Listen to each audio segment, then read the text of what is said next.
کپڑے بھی اتار پھینکے اور کھانا کھانا بھی چھوڑ دیا، کسی نے ترک کلام، کسی نے ازدواجی زندگی ترک کر دی، کسی نے غار و کوہ کو جا کے اختیار کر لیا اور کہا کہ میں اس سے اللہ کا قرب حاصل کروں گا، کسی نے 1.25 من لوہا پہن لیا کہ اس مشقت سے میں اپنے نفس کو مار رہا ہوں اور میں اللہ کو اس طرح راضی کر لوں گا۔ تو اس طرح سے اپنے آپ کو مشقت میں مبتلا کر دیا اور وہاں جا کھڑے ہوئے جہاں شریعت نے ان کو کھڑا ہونے کا نہیں کہا ہے۔ تو پھر کیسے زندگی میں نیکی کا حقیقی تصور ابھر سکتا ہے؟ کہا کہ اس کو ابھارنے کے لیے، حقیقی رہنمائی لینے کے لیے تمہیں پیغمبروں کی دہلیز پہ آنا ہوگا۔ جب پیغمبروں کی دہلیز سے ہٹو گے پھر خود ساختہ چیزیں، یہ جو روحانیت گھڑی ہے ماضی میں یہود نے، نصارہ نے، یہ حضرت عیسیٰ علیہ السلام کی اور ان پیغمبروں کی تعلیمات نہیں تھی، انہوں نے خود گھڑی ہے کہ ہم یہ نہیں کریں گے، ہم وہ نہیں کریں گے۔ اسلام نے اس کی نفی کر دی، سرے سے نام لے کر، لا رہبانیت فی الاسلام، اسلام میں رہبانیت نہیں ہے۔ اسلام کی رہبانیت ایک ہی بتائی گئی ہے اور وہ جہاد ہے، جس میں آپ اپنا سب کچھ پیش کر دیتے ہیں، اور اس کا مقصد بھی غلبہ حق ہے، اسلام کے پرچم کو بلند کرنا۔ باقی آپ کو انفرادی طور پہ کچھ وقت کے لیے تبتل اختیار کرنے کا کہا، جس طرح رمضان المبارک میں آپ اعتکاف بیٹھیں، آپ نماز میں یکسو ہو جائیں، تو کچھ مخصوص چیزیں ہیں جس سے آپ کی تربیت ہوتی ہے، لیکن یہ بالکل آپ ترک دنیا کر دیں تو ہمارا اسلام، ہمارا دین اس کی نفی کرتا ہے۔ اس لیے انبیاء علیہ السلام کے ساتھ اپنے آپ کو جوڑنا اور کامل اتباع پیغمبروں کی اختیار کرنا، یہ قوموں کو منظم کرتا ہے۔ اس لیے ہمارے لیے ہمارے آقا و مولا حضور ختم المرتبت صلی اللہ علیہ وآلہ وسلم کی سنت سے ہی نیکی کا حقیقی تصور پیدا ہو سکتا ہے۔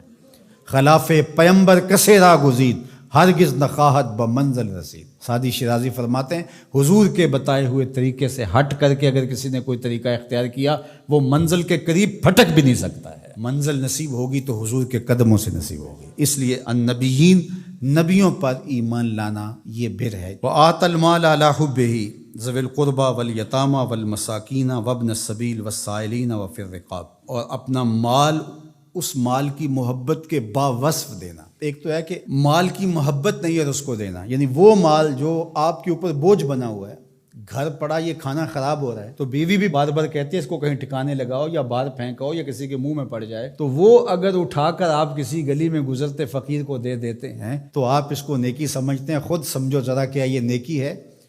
تم تو اپنے سر سے بوجھ اتارا ہے، دینا کون سا ہے؟ وَآتَ الْمَالَ عَلَى حُبِّهِ، مال کی محبت آپ کے اس کو جدا کرنے کو جی نہ چاہے، لیکن اللہ کی محبت میں پھر بھی اس کو جدا کر دو۔ اس مال کی محبت ہو تمہارے اندر، اللہ اکبر، یہ ہے نیکی۔ اللہ تعالیٰ نے ارشاد فرمایا، یہ 4 پارے کا ابتدائیہ ہے، لن تنالوا البر حتی تنفقوا مما تحبون۔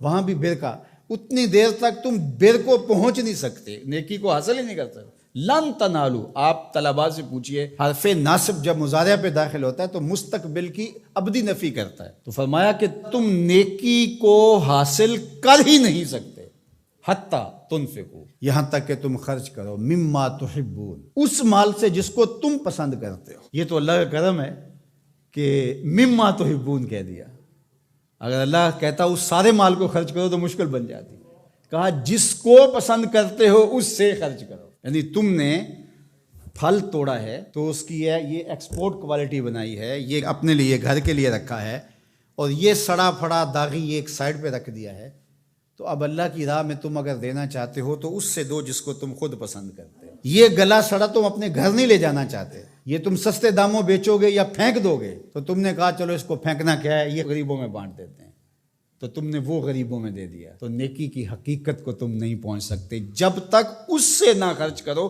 جو تم خود پسند کرتے، مما تحبون، جس کو تم خود پسند کرتے۔